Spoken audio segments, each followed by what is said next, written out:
කියන්නේ හැඟීමකට වහල් වෙච්ච දෙයක් නෙමෙයි. ආදරය කියලා කියන්නේ බුද්ධිමත් දෙයක්. බුද්ධිමත් දෙයක් තමයි ආදරය කියලා කියන්නේ. බොහෝ දෙනෙක් වර්තමානයේ පින්වත්නි අපි ජීවත් වෙන මේ සමාජයේ තරුණ තරුණියන්ට ආදරය කියලා කියන්නේ හුදෙක්ම සරාගී හැඟීමක් විතරයි. ඔවුන් ආදරය කියලා බලාපොරොත්තු වෙන්නේ තව කෙනෙකුගේ සරාගී වචන, සරාගී කායික ක්‍රියා සහ තමන් ආදරය කරන පුද්ගලයා ගැන තමන්ගේ හිතේ ඇතිවෙන සරාගී සිතිවිලි.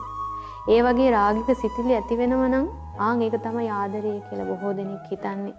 හැබැයි ඒක හුදෙක්ම අකුසලයක්, පවිතු ක්ලේශයක්.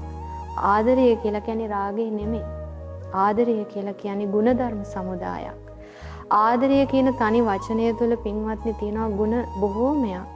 කරුණාව, මෛත්‍රිය, දයාව, අනුකම්පාව.